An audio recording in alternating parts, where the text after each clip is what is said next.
Assalamualaikum warahmatullahi wabarakatuh. Saya ingin mempresentasikan tugas chapter 14 akuntansi keuangan menengah. Yang pertama, 14 3 entry untuk transaksi obligasi disajikan di bawah ini adalah dua independen situasi. Yang pertama, pada 1 Januari di SM menerbitkan 300.000 euro dari 9% obligasi selama 10 tahun. Bunga yang diberikan setiap 3 bulan pada tanggal 1 April, 1 Juli, 1 Oktober, dan 1 Januari. Yang kedua, pada 1 Juni 2019, Verbitsky AG menerbitkan 200.000 euro dari 12% obligasi selama 10 tahun. Tertanggal 1 Januari. Bila nominal ditambah, bunga yang masih harus dibayar, bunga dibiarkan setengah tahun pada bulan Juli dan Januari tanggal 1. Diinstruksikan untuk masing-masing dari dua situasi independen ini disiapkan entry jurnal untuk mencatat berikut: penerbitan obligasi, pembayaran bunga pada 1 Juli, dan akrual bunga pada tanggal 31 Desember 2000. Yang pertama, di jurnal yang A terdapat cash sebesar di debit 300.000 dan di kredit non payable 300.000. Kemudian yang B tanggal 1 Juli interest di debit sebesar 6.750 dan cash di kredit 6.750. Dan yang C tadi interest expense di debit 6.750 dan interest payable di kredit 6.750. Dan yang kedua, Verbitsky AG pada tanggal 6 bulan 1 bulan Juni tanggal 1 2019 cash di debit sebesar 210 dan bond payable sebesar di kredit 200.000 dan interest expense di kredit 10.000. Kemudian yang B, interest expense di debit 12.000 dan cash di kredit 12.000. Kemudian yang C, interest expense sebesar 12.000 di debit dan interest payable di kredit 12.000. Catatan untuk instruksi: beberapa siswa dapat mengkreditkan hutang bunga pada jika melakukan entry pada 1 memiliki debit hutang bunga 10.000 dan debit beban bunga sebesar 2.000.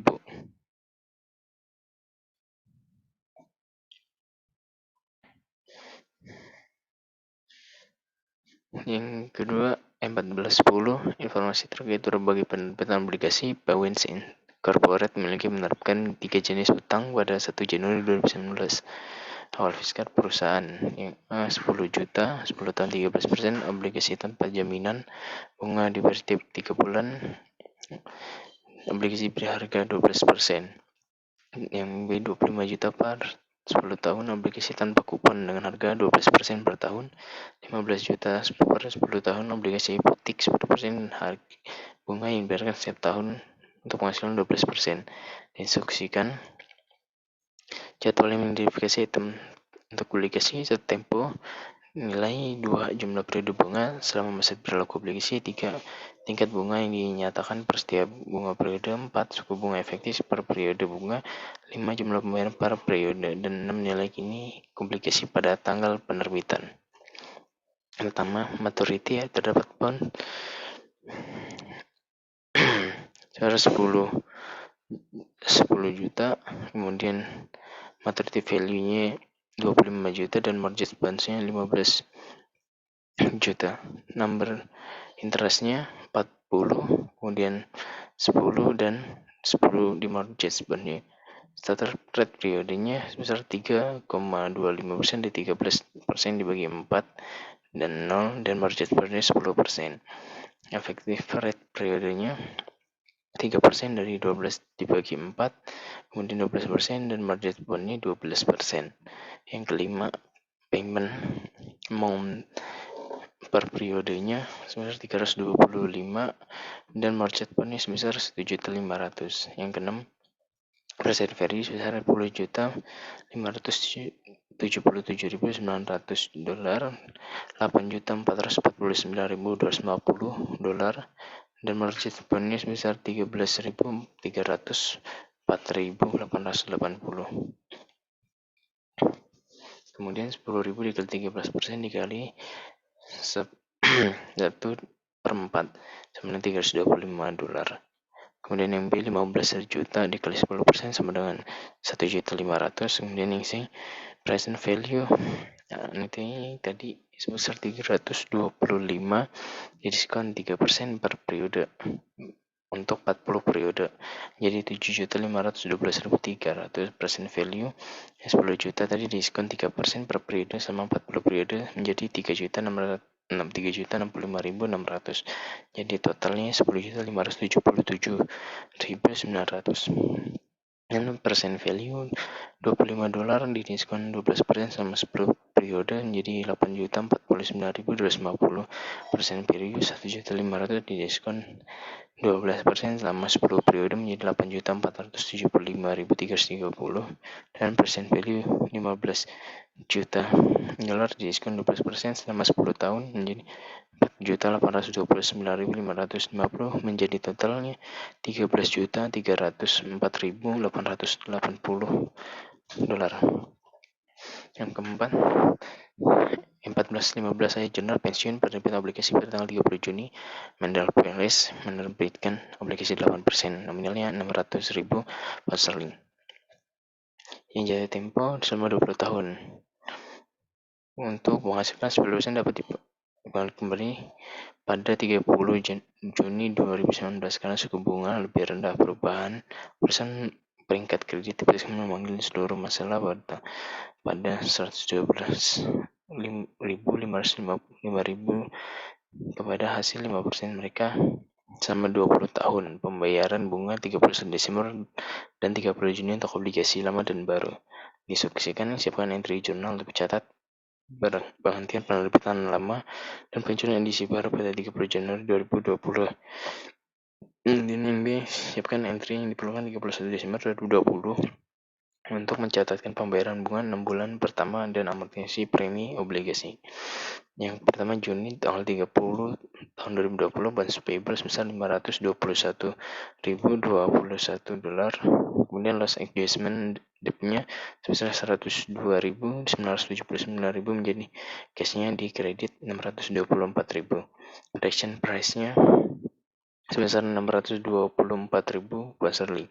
Net carrying amount paling recommended-nya sebesar dikurang 521.21 dolar. Jadi totalnya 102.979 pound sterling. Cash menjadi 900.410 pound sterling. Kemudian bonds payable sebesar 900.410. Dan yang B, Desember tanggal 31 tahun 2020, interest expense sebesar 22.510, bond payable 1.490, dan totalnya cash menjadi 24.000. Yang kemudian E14 mengukuhkan utang jangka panjang pada 31 Desember 2019. Raymond, perusahaan memiliki 3 masalah utang jangka panjang yang belum terrealisasikan. Yang pertama, 2 juta dolar wholesale buyer yang jatuh tempo pada 30 Juni 2022. Yang kedua adalah penerbitan obligasi senilai 6 juta dolar yang jatuh tempo 30 Desember 2023. Yang ketiga, dana pelunasan 12.500 dolar surat utang untuk pembayaran dan dana pelunasan tahunan sebesar 2.500 dolar di setiap tahun 2021 hingga 2025. Diinstruksikan, siapkan pengungkapan catatan yang diperlukan untuk utang jangka panjang pada tanggal 31 Desember 2019. Pada tanggal 31 Desember 2019, pengungkapan adalah sebagai berikut. Persyaratan jatuh tempo dan dana pelunasan utang jangka panjang adalah sebagai berikut. Tanggal 2020 yang pertama adalah 0, yang 2021 2.500, tanggal 2022 tahun 2022 4.500, 2 juta ditambah 2.500, kemudian tanggal 2 tahun 2023 8.500, 6 juta ditambah 2.500, tahun 2024 2.500.